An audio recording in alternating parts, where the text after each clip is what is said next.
안녕하세요. 김상철 목사입니다. 오늘은 사도행전 9장 36절에서 40절 말씀을 통해 어느 할아버지와 다비다처럼 이라는 제목으로 새벽 묵상을 하도록 하겠습니다. 제가 본문을 읽겠습니다. 욥바에 다비다라 하는 여제자가 있으니 그 이름을 번역하면 도로가라. 선행과 구제하는 일이 심히 많더니 그때에 병들어 죽음에 시체를 씻어 다락에 누이니라. 룻다가 욥바에서 가까운지라.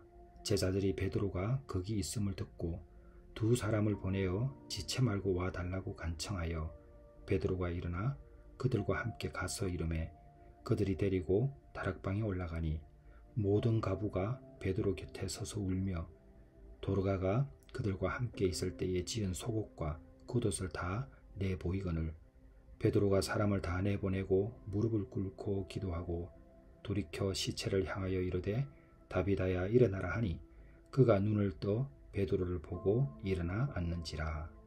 아멘. 제가 먼저 옛날 이야기를 잠시 하겠습니다. 이 이야기는 제가 2013년 미국을 방문했을 때 배웠던 한 분의 목사님이 계신데 일전에 순교 영화를 찍을 때에 만났던 90세가 넘었던 김충국 목사님입니다. 김충국 목사님께서 그분의 할아버지에게 들은 이야기를 말씀해 주시었습니다. 김 목사님의 할아버지는 김윤경 성도라는 분인데 독립운동가이자 순교자인 김영학 목사님에게 세례를 받았던 분입니다. 옛날 어느 마을에 부자 할아버지가 살고 계셨습니다. 그분은 매일 새벽에 뒷동산으로 산책을 나갔습니다. 그는 동산에서 온 마을을 바라보곤 했습니다.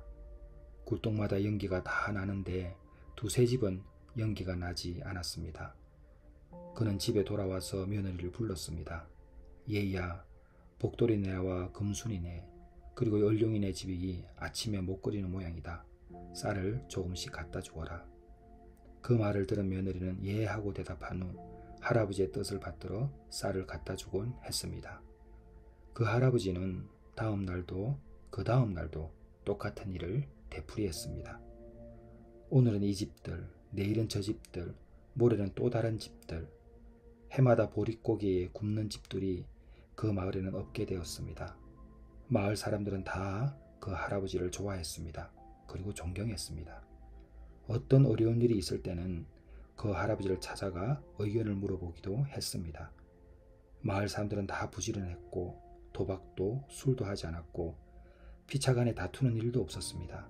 그래서 마을은 평화스러웠으며 온 동리가 아주 깨끗했습니다.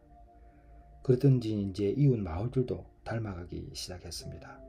오랜 세월이 흘렀고 그 할아버지는 세상을 떠났습니다. 그러나 그 마을의 풍속과 전통은 그대로 이어져 갔습니다. 소아시아 지역에 복음이 전달되고 있던 때에 베드로는 예루살렘을 떠나 룻다에서 머물며 욥바 그리고 가이사랴를 향할 채비를 갖추고 있었습니다. 바로 그때에 욥바에 살던 한 여인이 숨을 거두는 일이 일어났습니다. 그녀의 이름은 다비다. 오늘 본문에 나오는 다비다입니다. 다비다는 아람어고 헬라어로는 도로가라고 부릅니다.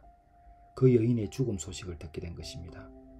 사도행전 9장 36절은 그녀의 삶을 선행과 구제하는 일이 심히 많다라고 요약했고 모든 가부가 베드로의 곁에 서서 울며 함께 있을 때 지은 속옷과 겉옷을 다 보여주었습니다. 이 상황이 설명하고 있는 것은 다비다가 생전에 얼마나 많은 노고를 통해서 울고 있는 과부들을 도와주었는지 우리는 확인할 수 있습니다.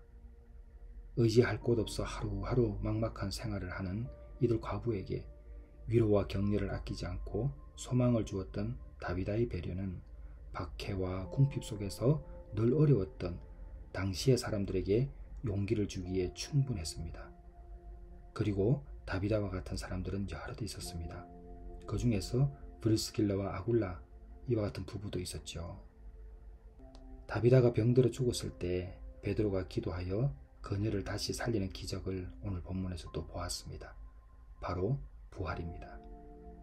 성경은 이 여인이 다시 살아난 일을 상징적으로 보여주고 있습니다. 죽었지만 살아났습니다. 그 선한 일을 행하였던 다비다가 죽었다가 살아났습니다. 우리도 언젠가는 앞서 언급했던 할아버지가 되고 다비다가 될 것입니다. 새 세상을 떠나는 것이죠. 그리고 이 세상을 떠날 때 그 할아버지와 그 다비다처럼 살아오지 못한 삶을 후회할 것입니다. 다시 나의 삶을 되풀이할 수 있었다면 얼마나 좋을까라고 정말 후회할 수 있습니다. 디모데전서 4장 8절에 이런 말씀이 있습니다. 육체의 연단은 약간의 유익이 있으나 경건은 범사에 유익하니 금생과 내생의 약속이 있느니라. 이것이 바로 경건의 삶입니다. 금생과 내생의 약속이 보장된 삶입니다. 이러한 삶을 살아가는 사람이 바로 예수 믿는 사람입니다. 여러분, 우리가 살아가면서 겪었던 수많은 고통과 좌절 가운데 우리가 그 삶을 또다시 묵상하면 무슨 소용이 있겠습니까? 오늘도 먹고 사는 문제, 내 감정 다스리라고 그 시간을 허비하면 무슨 의미가 있겠습니까? 다른 데서는 몰라도 우리 내가 사랑하는 교회의 여러분들은 이제 예수 그리스도로 말미암아 새로운 피조물입니다. 우리가 새로운 피조물이면 이제 부활의 소망을 가지고 오늘을 힘있게 살아야 합니다. 그 삶은 바로 경건의 삶입니다. 여러분, 약자를 돕는 것은 내가 많이 있어서 돕는 게 아닙니다. 기도로 도울 수도 있고 마음으로 도울 수도 있고 사랑으로도 도울 수 있습니다. 그 마음이 예수 믿는 사람입니다. 그럴 때에 내가 우울증에 있든 빚이 많아 고생 가운데 있든 내가 다양한 중독에 있든 내가 그 삶을 살아날 때에 나의 자존감은 높아지고 내가 이전에 내가 아니라 새로운 사람이 되었다라는 그 자긍심 가운데 회복되는 것입니다. 이와 같은 은혜가 여러분의 있기를 주님의 이름으로 축원합니다. 기도하겠습니다. 하나님 아버지, 저희들 멀리 보게 하여 주시옵소서.